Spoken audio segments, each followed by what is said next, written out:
Hello and अस्सलाम वालेकुम। मैं हूं एजाज सैयद उमर चीमा के हमरा प्रोग्राम टॉक शॉक के लिए। आज टॉक शॉक के नए सेट पर हम मौजूद हैं और तीन अहम मौज़ूआत पर बात करेंगे। सबसे पहले हम बात करेंगे सुप्रीम कोर्ट ऑफ पाकिस्तान की तरफ से फ़ौजी अदालतों में सिविलियंस का जो ट्रायल है उसे गैर कानूनी गैर आइनी करार दिया गया है, उस पर बात होगी। फिर उसके बाद हम बात करेंगे जनाब इमरान खान को उन पर फ़र्द जुर्म आयद कर दी गई है साइफ़र केस में, उसमें क्या हुआ, कुछ अंदर की कहानी, उसके बारे में बात करेंगे। और फिर सबसे आखिर पर बात करेंगे हम जनाब नवाज शरीफ के हवाले से। उनकी आमद के बाद गैलप पाकिस्तान ने एक सर्वे किया है, सर्वे क्या कहता है इसके बारे में बात होगी। चीमा साहब, 5 मेंबर अदालतों के सुप्रीम कोर्ट ऑफ पाकिस्तान की 5 जजेस, उन्होंने कहा जी गैर आइनी है सिविलियंस का जो ट्रायल है। मेरे ख्याल में अच्छा फैसला है। अच्छा, ये 5 थे या 6 थे? मेरे ख्याल में 5 थे, क्योंकि एक जज जो है ना, उनका कोई इख्तलाफी नोट है जो अभी तक आया नहीं है। ठीक, और वो जस्टिस ये अफरीदी का है। ठीक है। तो उसके पीछे जस्टिस एजाजुल एहसन हैं, जस्टिस मुनीब हैं, जस्टिस आयशा हैं, और आई डोंट नो कि इसके अलावा एक हैं या 2 हैं और। तो एजाज ये ओवरऑल अच्छा फ़ैसला है, यानी कि लेकिन ये है कि मैं पहले ज़रा थोड़ी सी इसकी बैकग्राउंड बताऊँ कि ये जो आर्मी एक्ट है, आर्मी एक्ट इसकी जो ज़्यादा सबसे मुतनाज़ा क्लास थी ना, वो थी 21D। ठीक है। अच्छा, जो एक इब्तदाई एक्ट बना था 1952 में, तो उसमें 21A थी जो कि फ़ौजियों के बारे में थी, उन पर लागू होगा। 21B थी जो कि अगर कोई डेपुटेशन पे, सेकेंडमेंट पे कोई नेवी से या एयरफोर्स से आते हैं उन पर लागू होगी, कोई वायलेशन की शक्ल में, कोई सूरत में। तीसरा जो 21C थी वो थी कि जो सिविलियन किसी जैसे को बॉर्डर एरिया है, आप उनको साथ लेकर जाते हैं, उधर वो किसी तरह का को ऑफेंस कमिट करते हैं तो आर्मी एक्ट के तहत हो जाएंगे। ये जो 21D है, ये जनरल अयूब ने मुतारफ़ कराई कि जब उनके ख़िलाफ़ काफ़ी एजिटेशन शुरू हो गई, तो उसमें उन्होंने कहा जी कि हर वो बंदा कि जो किसी तरह आर्मी को बगावत पर उकसा रहा है तो उस पर अप्लाई होगी। फिर मुख्तलिफ़ टाइमों पर इसको कम ज़्यादा करने की कोशिश होती रही, इसको 21D में मज़ीद ऑफेंस शामिल करने की कोशिश होती रही, इवन के मुशर्रफ दौर में भी हुई। और जो उस टाइम पर इवन जो काफ लीग की पार्लियामेंट थी, जो मेजॉरिटी सिंपल मेजॉरिटी उनकी थी, तो वो भी पास नहीं करा सके। फिर बाद में इन्होंने जब ये आर्मी पब्लिक स्कूल वाला वाक़या हुआ पेशावर में, तो उस टाइम जो सिविलियन के ट्रायल के लिए फिर आइन में 21वीं तरमीम हुई कि जो टेररिज्म के केसेस से। अब ये है कि बज़ाहिर तो ये बहुत अच्छा फ़ैसला है, ठीक है। जो सिविलियन का ट्रायल है वो सिविलियन कोर्ट्स में होना चाहिए। लेकिन एक तो मैं वैसे क्यूरियस हूँ कि जस्टिस ये अफरीदी जो हैं उनकी क्या राय है, ठीक है। और मेरे ज़हन में जो क्वेश्चन है, शायद उसका जवाब उनकी बातों में आए, क्योंकि जो इस टाइम अदालत ने फ़ैसला दिया है, उन्होंने तो कहा कि अगर आप इनका ट्रायल करना चाहते हैं तो आपको आइन में तरमीम की ज़रूरत है, उसके बगैर आप नहीं कर सकते। जो गवर्नमेंट है उसका ये पॉइंट था जी कि नहीं, जो वो 21D है उसके तहत कर सकते हैं। अदालत ये कह रही है जी कि 21D जो है वो आइन के मुतसादिम है। लेकिन एक ज़हन में मेरे क्वेश्चन है, और वो ये है कि जिस तरह का 9 मई का वाक़या हुआ, ये एक बड़ा ही संगीन वाक़या था। अगर आप उस पर कोई आप लोगों को रिलैक्सेशन दे देते हैं तो इसका एक मैसेज क्या होगा।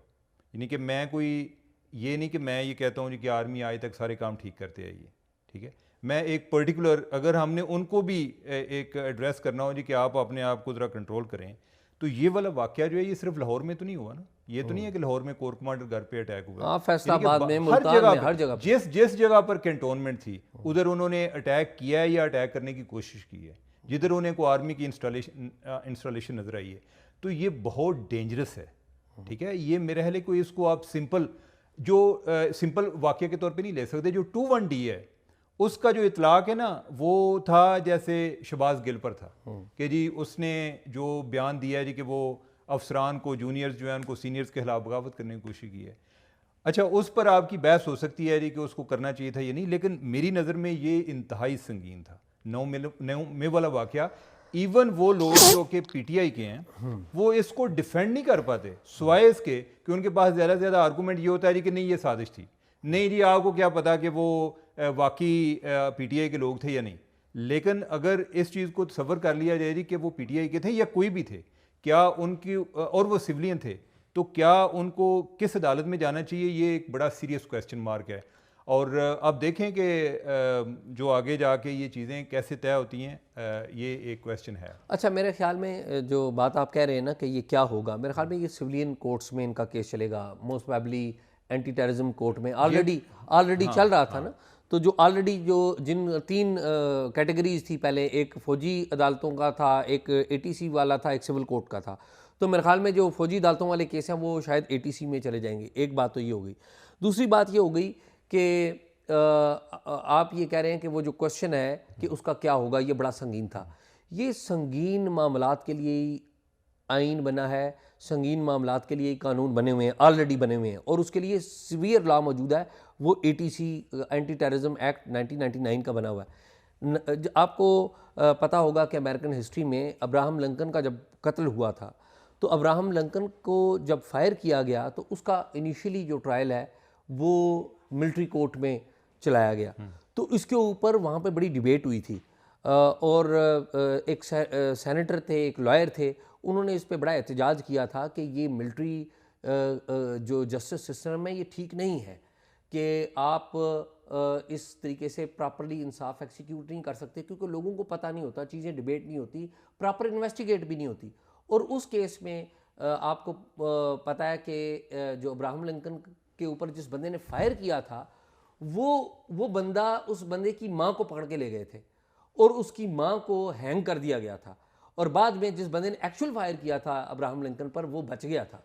तो जो मिलिट्री जो कोर्ट्स होती हैं ये स्पीडी ट्रायल करती हैं, इसमें कोई डाउट नहीं है, लेकिन justice hurried, justice buried and justice delayed भी, वो भी ठीक नहीं है। लेकिन एट द सेम टाइम मेरे ख्याल में कि जिन जज साहिबान ने, और ओवरऑल ये फैसला हुआ है, ये अच्छा फैसला हुआ है। अब उसके ऊपर कोई इख्तलाफी नोट लिखे, उसकी एक शेल्फ वैल्यू या हिस्टोरिक वैल्यू तो होगी, लेकिन व्हाट मैटर्स इज कि कोर्ट ने ओवरऑल नहीं, आगे ये अपील में जाएगा, जी, अपील में जाएगा, आगे जाएगा, यानी कि लार्जर बेंचेस पे बनेगा। लेकिन ये जो आप बात कर रहे थे ना अब्राहम लिंकन की, अब्राहम लिंकन पर अटैक मिलिट्री इंस्टॉलेशन पर अटैक नहीं है, लेकिन मिलिट्री कोर्ट में चला ना। नहीं, वो चला। अब ये है कि हम बात ये ऐसे ही है कि जैसे बेनजीर का केस जो है वो मिलिट्री कोर्ट में चला है, तो वो तो नहीं हुआ हमारे यहाँ, तो ऐसा नहीं हुआ। हमारे यहाँ जो है वो तो एंटी टेररिज्म कोड में चला है। हम इन पर्टिकुलर मिलिट्री इंस्टॉलेशंस की बात कर रहे हैं।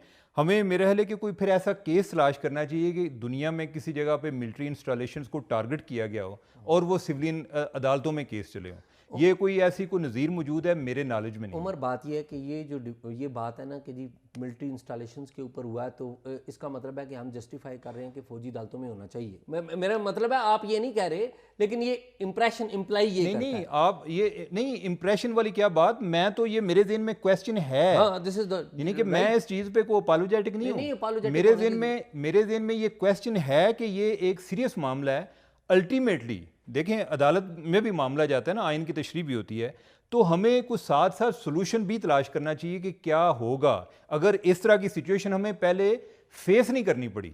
ये फर्स्ट टाइम ऐसा हुआ है। अच्छा, दूसरी तरफ ये है कि हमारा जो है ना, दोनों तरफ पे आइडियल सिस्टम नहीं है। आप मिलिट्री कोर्ट्स की बात कर लें, मिलिट्री कोर्ट में जो अभी ट्रायल शुरू हो रहे हैं उनको चार्जशीट ही नहीं दी जा रही, कि पता ही नहीं है, यानी कि उनके जो वकील हैं उनको ये पता नहीं थी कि केस किस तरह चला रहे हैं। वो इसलिए ना कि आपको पता है कि वो उमर अता बंदियाल साहब ने जो मिलिट्री को ऑर्डर किया था कि आपने जब ट्रायल शुरू करना है तो आपने हमें बताना है, तो अभी मिलिट्री ने लिख के भेजा है, अभी 2 रोज़ पहले लिख के उन्होंने भेजा कि जी अब हम ट्रायल शुरू करें। नहीं, वो जो है ना, जो 2 दिन लिख के भेजा उसके बाद की मैं बात कर रहा हूँ। तो 2 दिन तो हुए हैं उस नहीं यार, तो ये शुरू हो गए ना। यानी कि मेरी आज वो कर्नल इनाम रहीम साहब से बात हो रही थी, वो कह रहे थे मैं तो खुद तो अपीयर नहीं हो रहा, लेकिन मेरे कुछ साथ वाले हैं वो अपीयर हो रहे हैं, वो कह रहे हैं कि हमें वो चार्जशीट नहीं दे रहे। नहीं, वो चार्जशीट इसलिए उमर नहीं मिल रही थी कि वो मामला हाल्ट हो गया था सुप्रीम कोर्ट में जाने की वजह से। अभी सुप्रीम कोर्ट ने 2 रोज़ पहले लिख के सुप्रीम कोर्ट ऑफ पाकिस्तान में जमा करवाया कि हम उसका चार्ज शुरू कर रहे हैं। इनकी शुरू कर रहे हैं का मतलब ये है कि अभी प्रोसेस होगा, तो वो ये वजह। मैं आज की बात कर रहा हूँ, आज की, तो उससे मैं अज्यूम अब ये कर रहा हूँ आपकी बात से कि इसका मतलब है कि उस पर कोई प्रोसेस शुरू हो गया। ठीक है। अच्छा, अब ये है कि मिलिट्री कोर्ट का क्या होता है कि मिलिट्री कोर्ट में पहले वो फैसला कर देते हैं, उसके बाद जो एक कोर्ट ऑफ अपील है वो आर्मी चीफ के सामने है, आर्मी चीफ के बाद जो है वो हाई कोर्ट के में जाता है, सुप्रीम कोर्ट में जाता है। दूसरी तरफ हमारा जो अदालती निज़ाम है वो भी ऐसा है कि मामला अगर आपने लटकाने हो तो वो सारे लोग जो अदालतों को डील करते हैं उनको पता है कि किस तरीके से मामला लटकाते हैं। तो आइडियल सिचुएशन हमारी दोनों तरफ पर नहीं है, लेकिन इस क्वेश्चन को सेटल होना ज़रूरी है। अलबत्ता एटलीस्ट मेरे ज़हन में ये क्वेश्चन ज़रूर है उमर कि वैसे ऐसी सिचुएशन में होना क्या चाहिए। अच्छा, वैसे इसकी माजी में नज़ीरें मिलती हैं कि मिलिट्री इंस्टॉलेशंस के ऊपर वायलेंस हुआ है, बेसिकली वायलेंस का है ना मुकदमा, और भी अटैक हुए हैं और उनके एटीसी में एंटी टेररिज्म कोर्ट में अदालतें चलते रहे। कुछ केसेस ऐसे थे, मिसाल के तौर पे इमरान खान साहब के दौर में भी बाज़ सिविलियंस हैं जिनके केसेस मिलिट्री के अदालतों में चले हैं, लेकिन उनकी नोयत कुछ और किस्म की है। तो मेरे ख्याल में ये माजी में इस तरह की एग्जाम्पल्स मौजूद हैं। ये नोयत क्या थी? ये नोयत पहली दफ़ा थी कि एजिटेशन करते हुए लोगों का और बड़ी प्लान थी, ऑर्गेनाइज किस्म की, पूरे पाकिस्तान में थी। ऐसा ही है।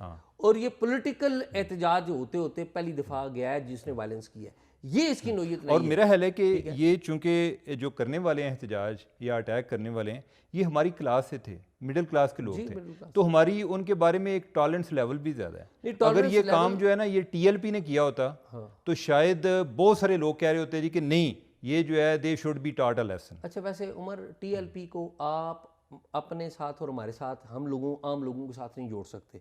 एक बात तो ये है, ये कंपैरिजन गलत है।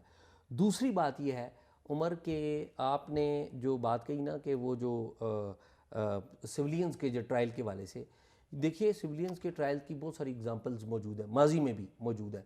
तो खैर ये एक लंबी डिबेट है। मेरा पॉइंट ऑफ व्यू ये है कि एटीसी में चलते रहे हैं। अगर हम ये बात कहें ना कि जी वो बहुत संगीन है, बहुत संगीन है, तो देखें ये नहीं होना चाहिए था, ये कंडेमेबल है, ये नहीं होना चाहिए था। लेकिन एट द सेम टाइम कि हमारी इस्टेब्लिशमेंट इतनी ज़्यादा आ गई हुई है पॉलिटिक्स में कि उनका आना भी ठीक नहीं है और ये भी ठीक नहीं है। तो ये अनफॉर्चुनेट है, ये नहीं होना चाहिए था, क्योंकि इमरान खान साहब ये समझ बैठे थे कि मैं इतना बड़ा एहतजाज कर दूंगा कि ये अंदर से कोई हो जाएगी। वो प्लानिंग कुछ और थी। लेकिन एट द सेम टाइम ये भी बात है कि लोग इस बात से, आज भी लोगों को अच्छा नहीं लगता कि हमारी जो मिलिट्री है या हमारी इंटेलिजेंस सर्विसेज हैं वो आके सिविलियन मामलात में, ये गुस्सा किसी ना किसी शक्ल में आना था। ये इस शक्ल में आया है, अफसोसनाक तरीके से आया, अफसोसनाक तरीके से आया।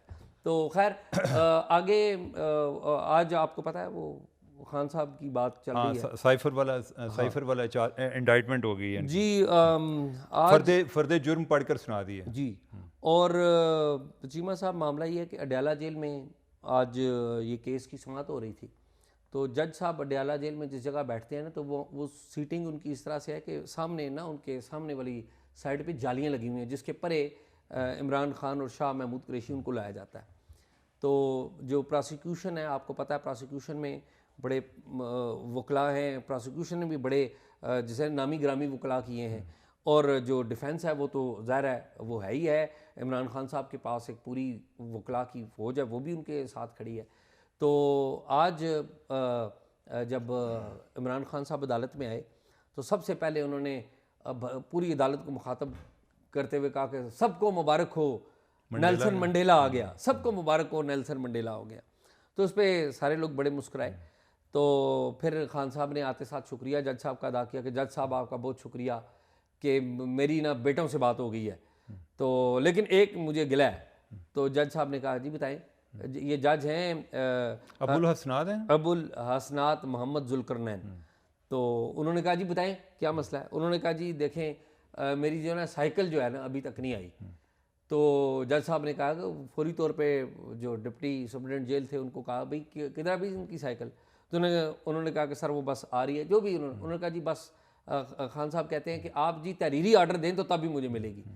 तो अदालत ने फौरी हुक्म दिया कि जी तहरीरी आर्डर आ जाए, और फिर as we are talking Khan साहब को उनकी साइकिल मिल चुकी है। उन्होंने तो सुना है मोटरसाइकिल भी और स्विमिंग पूल की भी बात की है जज साहब ने कि हो सकता है कल खान साहब जो है मोटरसाइकिल का मुतालबा करें, और अगर स्विमिंग पूल के लिए भी कोई गुंजाइश होती तो हम कोई ज़रूर इस पर गौर करते। वो जज साहब बड़े जो है ना उनकी बड़ी हिस्से मज़ा है। जो पिछली अदालत थी, जो पिछली हियरिंग थी, उसकी जो प्रोसीडिंग है वो बाहर नहीं आई, लेकिन मैं बयान कर देता हूँ वो भी ज़रूरी है कि पिछली हियरिंग में सबसे पहले तो खान साहब आए तो उन्होंने कहा कि जी देखें मुझे अपनी जान का बड़ा ख़तरा है, मुझे डर है कि ये जो ISIS है मेरे खाने में जहर डाल देगी। तो जज साहब ने कहा यार आप क्या बात कर रहे हैं, आप जेल की कस्टडी में हैं, कोई क्यों आपको मारेगा। उन्होंने कहा नहीं सर आपको पता नहीं है। उन्होंने कहा देखें खान साहब ये जो जेल का खाना है, अगर आपको कुछ होगा तो ये जवाबदेह होंगे और आप बिल्कुल बेफिक्र रहें। उन्होंने जज साहब ने बड़ा मुतमिन किया। फिर खान साहब ने कहा कि जी देखें मेरा जो है ना वो कमरा छोटा है, तो उन्होंने कहा कि यार बात सुनो, मैं एक खान साहब आपके लिए मैंने एक बैरक तो तोड़वा दी है, अब आप चाहते हैं कि पूरे ही आपने यहाँ पर को खेलना है, तो फिर तो वो तो मुश्किल नहीं है। लेकिन जो तीसरी बात खान साहब ने की वो बड़ी इंपॉर्टेंट थी पिछली हीयरिंग पे, जो अभी उसकी आवाज़ यहाँ पर नहीं आई इस हीयरिंग में। उन्होंने कहा जी जज साहब, सर मैं तो, मेरे तो घर का मसला ही नहीं, मेरा तो घर ही नहीं चल रहा। मेरी बेगम आई थी बुशरा बीबी, तो वो बता रही है मेरे पास पैसे कोई नहीं है, और मेरी चेक बुक जो है ना वो भी पुलिस ले गई है। तो आप ऑर्डर करें मेरी चेक बुक वापस आए ताकि हम आगे बढ़ें, और यानी कि मेरे घर का खर्चा नहीं चल रहा, बड़ी सख्त महंगाई है और आपको पता है मेरी चेक बुक पुलिस ले गई है।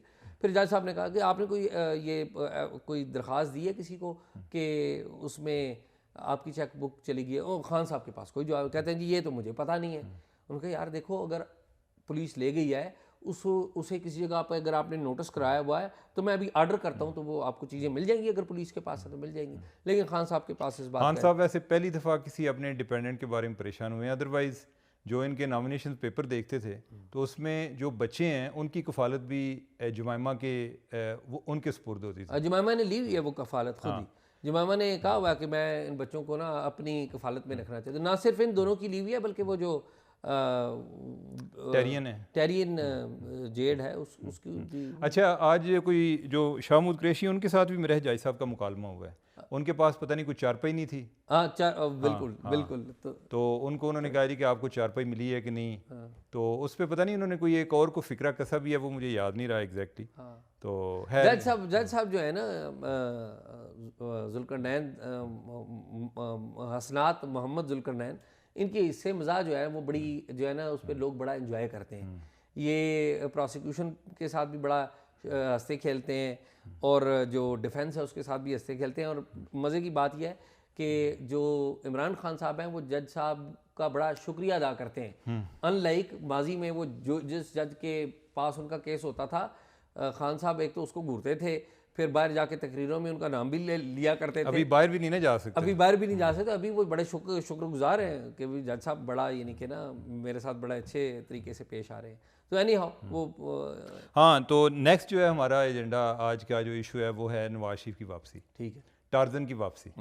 तो नवाज शरीफ वापस आए हैं तो सिचुएशन बदलना शुरू हो गई है। सिचुएशन क्या बदलना शुरू हुई? महंगाई तो कम नहीं हुई, यानी ये है कि जो एक राय अमा है उसमें चेंज आनी शुरू हो गई है। और इसमें मेरे ख्याल जो हम जो तजिया नगार हैं उनके लिए भी सबक है कि हम एक चीज़ को जो हम आमतौर पे इग्नोर करते हैं कि मुख्तलिफ लम्हात जो हैं वो कितना फ़र्क डाल देते हैं, को मुख्तलिफ इवेंट्स जो हैं। तो उससे पहले कोई इतनी लोगों की एक्साइटमेंट नहीं थी, लेकिन ये है कि कल जो परसों के ऑप्टिक्स हैं सैटरडे को जो नवाज शरीफ की वापसी है और जो उन्होंने जलसा किया है, उससे एक जो राय अमा उनकी फेवर में जाना शुरू हो गई है। एक तो ओवरऑल एक परसेप्शन बिल्ड होना शुरू हो गई जी कि नवाज शरीफ वापस आ गए हैं, और अगर वापस आए हैं तो इन्होंने वज़ीर-ए-आज़म बनना है, इसके अलावा तो ये वापस नहीं आ सकते। जेल जाने के लिए तो वापस नहीं आए।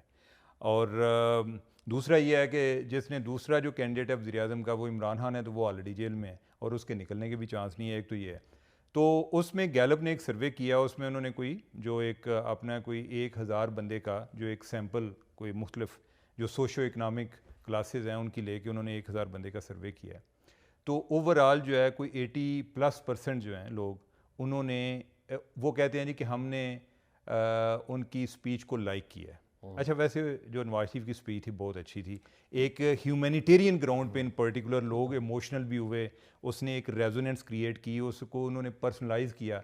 अच्छा, नवाज शरीफ का ये भी है ना कि वो ज़्यादा आगे पीछे शोर नहीं डालते, यानी कि एक साइलेंट पर्सन है। कभी कभार बात करते हैं तो इतनी देर वो जेल की बातें उनकी कभी इस तरह से बाहर नहीं आई कि जो अभी यानी कि कई बातें हैं कोई किस्तों में कोई थोड़ी बहुत आती रही हैं। तो अभी उन्होंने जो उस दिन बात की मरियम के साथ, उसको गले लगाया या बताया कि मेरे साथ क्या हुआ, वो चीज़ें ओवरऑल उसका भी एक अच्छा इम्पैक्ट हुआ है। बाकी जो है यानी कि उनकी जो आर्गूमेंट है वो कोई इतने मेरे लिए कोई इतने कन्विंसिंग नहीं थे, लेकिन अवाम के लिए शायद लोग जब कोई उनको उम्मीद नहीं लग रही होती तो वो कहते हैं कि कोई उम्मीद दिलाने वाला हो। अच्छा, एक तो ये है कि 80% लोग जो है उन्होंने स्पीच पसंद की है। अब दूसरा ये था कि जो 51% हैं वो समझते हैं कि नवाज शरीफ जो है यानी कि वो आगे प्राइम मिनिस्टर बनेगा। ठीक है। अच्छा, आगे एक और क्वेश्चन है जो बड़ा इम्पॉर्टेंट है, और वो ये है कि कौन मुल्क को क्राइसिस से निकाल सकता है। ठीक।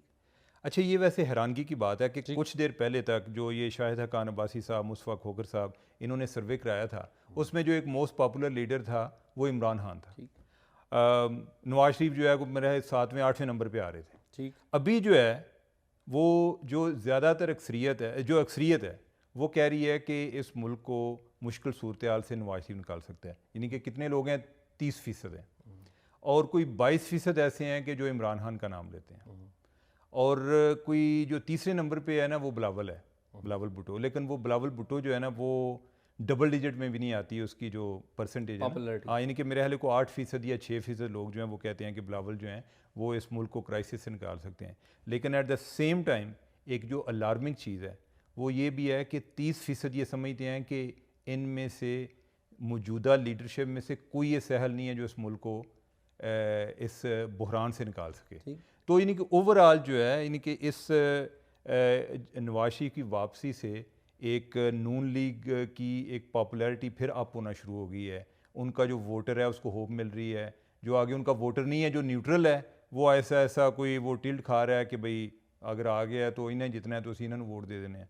ठीक है, तो ये ओवरऑल उनके आने का जो एक फ़ौरन जो एक पब्लिक ओपिनियन में चेंज आई उसके हवाले से जो राय अम्मा पर सर्वे है वो ये बताता है। अच्छा चीमा साहब, वैसे मैं ना ये जो गैलप के सर्वे हैं, मैं ना इनके ऊपर मेरे बड़े सवालिया निशान हैं। लास्ट टाइम भी आपने याद है वो सर्वे का डिस्कस किया था कि गैलप ने इमरान खान नंबर 1 है और फौज भी नंबर 1 है, और दोनों एक दूसरे के मुखालिफ हैं। ये या तो ये है कि कास्ट ऑफ डूइंग बिजनेस, कि हमने उनको भी खुश रखना है और उनको भी। तो जब आप कास्ट ऑफ डूइंग बिजनेस करते हैं तो फिर मेरे ख्याल में आप पूरी पिक्चर सच्ची दुरुस्त नहीं बता पाते। ये जो इन्होंने सर्वे किया है वो आज का ट्रुथ है, और अगेन सर्वे होते हैं वक्त के मुताबिक, कि यानी कि आज के दिन सर्वे क्या है। क्या सर्वेज जो पॉलिटिकल लैंडस्केप है वो बताते हैं? आंसर है कि वो नहीं बताते, क्योंकि वो एक वक्त की बता रहे होते हैं और वक्त को या पॉलिटिकल एनवायरनमेंट को मुख्तलिफ इवेंट्स चेंज कर देते हैं। यानी कि आज अगर नवाज शरीफ हैं तो कल गॉड फॉरबिड कोई ऐसा इंसिडेंट हो जाए, ऐसा वाक़या हो जाए, तो एग्जैक्टली 12 घंटे बाद, 10 घंटे बाद, या शायद 2 घंटे बाद ही नवाज शरीफ की सिचुएशन कुछ और हो जाए, या इमरान खान की सिचुएशन कुछ और हो जाए।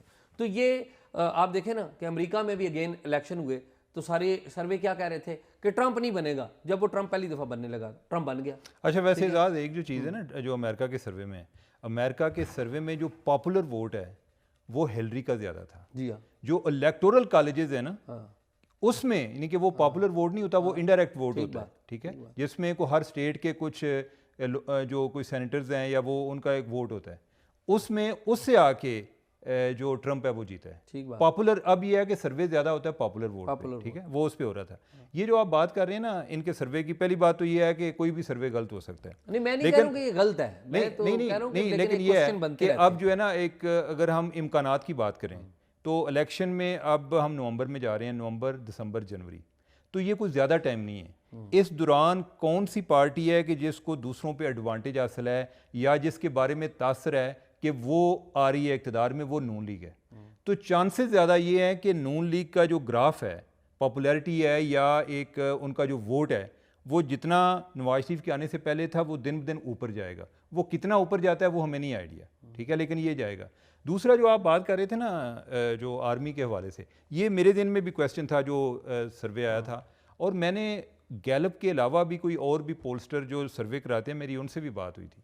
वो कहते हैं जी कि जो ये बात दुरुस्त है कि बज़ाहिर ऐसा लगता है कि आर्मी बड़ी अनपॉपुलर है, लेकिन एट द सेम टाइम इनकी ओवरऑल पॉपुलैरिटी रहती भी है।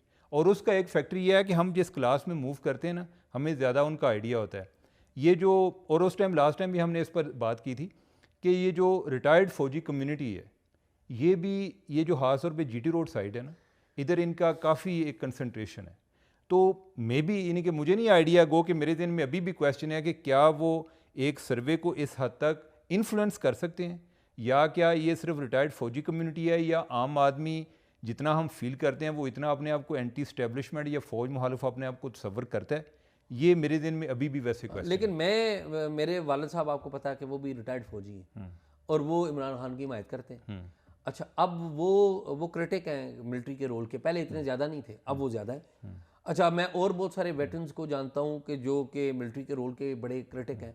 तो अगेन मुझे इस बात का भी पता है कि ये जो गैलप वाले हैं पाकिस्तान में ही काम कर रहे हैं, ये भी कोई अनॉय नहीं करना नहीं, चाहते। लेकिन वो पाकिस्तान में कर रहे हैं, लेकिन इतना क्या कि आप 80% पर ले नहीं, जाएं। मैं this is what is my point. नहीं, मेरा ये, मैं एक काउंटर पॉइंट ये दे रहा हूँ कि आपने पाकिस्तान में काम करना है, आप आर्मी को ज़्यादा नीचे भी नहीं दिखा सकते, या आर्मी को नीचे नहीं दिखा आप सकते। आर्मी का मुखालिफ लीडर है, उसको जब ऊपर लेके जा रहे हैं तो फिर मेरा तो मुझे तो ये समझ में आता है it's cost of doing business. मैं ये हो नहीं सकता ना। देखें, एक बंदा है जो जो शोहरत बयानिया ही उसने बनाया फौज के मुखालिफ। अच्छा, और लेकिन साथ ही आप ये कह रहे हैं कि जी फौज भी, लेकिन ये है ना कि या वो उस, गलत है या वो। उसमें क्वेश्चन क्या था? क्वेश्चन ये था कि एज ए इंस्टीट्यूशन आप किसकी कारकर्दगी सबूत में है। अच्छा, उसमें फौज भी थी, उसमें मीडिया भी था, उसमें इलेक्शन कमीशन भी था, उसमें अदालतें भी थी, उसमें पार्लियामेंट भी थी। अब आई डोंट नो कि एक टाइम पर मैं एक अदारे को टारगेट कर रहा होता हूँ, बाज़ का होता है कि मैं जब 4-5 को देख रहा होता हूँ कंपैरिजन में, तो शायद उधर जाके फिर मेरी ओपिनियन चेंज होती है। यानी कि उसको टारगेट करने का मतलब ये भी नहीं कि मैं दूसरों को समझ रहा हूँ कि वो ठीक कर रहे हैं। तो मे बी उन्होंने कंपैरेटिवली जब वो मुआवजा करते हैं तो उनके ख्याल में वो अदारा बेहतर परफॉर्म कर रहा है। पहली बात तो ये है कि ये गैलप का सवाल मैं हाईली ऑफेंसिव है। ना तो इन्हें कॉन्स्टिट्यूशन का शायद पता है, ना इन्हें पॉलिटिकल साइंस का कुछ पता है। मिलिट्री एक अदारा नहीं है, एक डिपार्टमेंट है, बिल्कुल ठीक है, सैंक्टिटी है उसकी। शायद मैं डिपार्टमेंट की बात कर रहा हूँ ना, मैं कह रहा हूँ कि मुख्तलिफ अदारों की बात हो रही थी, आप अदारा नहीं डिपार्टमेंट कह रहे हैं। पार्लियामेंट एक इंस्टीट्यूशन है, नहीं, जिसे कहते हैं ना। ओहो, यानी कि ये है कि मैं तो ये बात कर रहा हूँ कि इलेक्शन कमीशन का भी हुआ है, अदालतों का, जुडिशरी का हुआ है ओवरऑल, ठीक है। तो जब हम बात करते हैं judiciary, election commission, media, politics, politician, parliament, तो आर्मी, यानी कि आप उसको अदारा कह लें या शोबा डिपार्टमेंट कह लें, महकमा कह लें, जो भी है। मेरा पॉइंट डिफरेंट है। मेरा पॉइंट ये है कि मे बी कि जब वो कंपैरेटिवली उन्होंने देखा है, तो यानी कि मैं एक बेनिफिट ऑफ डाउट दे रहा हूँ कि हो सकता है। हाँ, ठीक है, ठीक है। वैसे एक छोटा सा, मैंने जिस दिन नवाज शरीफ साहब ने स्पीच की ना, उस दिन रात को 7:26 मिनट पे 28 मिनट पे इमरान खान नवाज शरीफ साहब की स्पीच जो है वो शुरू हुई थी, और 8:26 मिनट पे वो ख़त्म हो गई। तकरीबन 2 मिनट कम 1 घंटा रही। तो मैंने तकरीबन 10:21 मिनट पे एक पोल किया ट्विटर पे, वैसे ही जस्ट टू अंडरस्टैंड। उसमें मेरे पोल में 44,000 लोगों ने पोल को व्यू किया, 347 रीपोस्ट हैं, 30 कोट्स हैं, 584 लाइक्स हैं। मैंने सवाल किया था, मैंने सवाल किया कि आपकी नज़र में नवाज शरीफ की तकरीर कैसी थी, अपनी राय का इज़हार करिए। नीचे मैंने देखा बहुत अच्छी, बहुत बुरी, मुनासिब थी, यानी 50-50। तो बहुत अच्छी का जो था वो 61% था, बहुत बुरी था 24%, और मुनासिब थी या 50-50 थी वो 15%।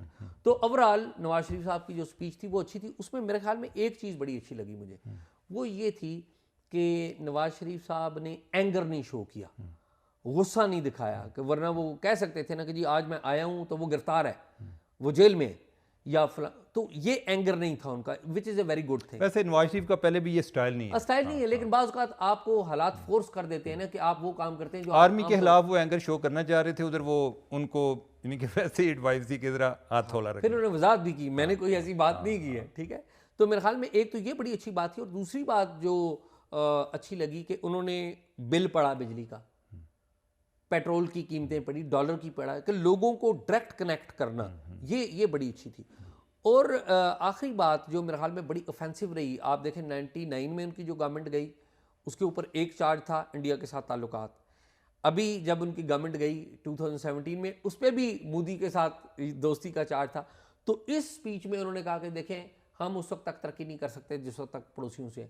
तो मेरे ख्याल में अपनी जो मेडन स्पीच है वापस आने के बाद, उसमें ये करना ये बड़ा। लेकिन ये है कि उनको नवाज शरीफ को या जनाब बाजवा को नवाज शरीफ पर 100 इतराज़ हो सकते हैं, लेकिन इंडिया के साथ तल्लुकात कायम करने में तो जनाब बाजवा और नवाज शरीफ एक ही पेज। लेकिन कितना बड़ा अनफॉर्चुनेट है कि ये दोनों इकट्ठे नहीं रह सके। और अगर नवाज शरीफ प्राइम मिनिस्टर होते और बाजवा होते army chief at that time, और वो कंटिन्यू करता, तो मेरे ख्याल में इंडिया वाला मामला काफ़ी हद तक हल हो गया था। मेरे ख्याल में काफ़ी हद तक हल हो गया। ठीक है, मेरा ख्याल है कि अब काफ़ी हो गया। हाँ, तो करें। तो नाजरीन, आपने हमारी गुफ्तगू सुनी, अपना जो भी राय है अपने फीडबैक ज़रूर देते रहिएगा, और कोई आपने इन्फॉर्मेशन शेयर करनी हो तो talkshock777@gmail.com पर हमारे साथ शेयर करें। हमें इजाज़त दें, खुदा हाफिज़।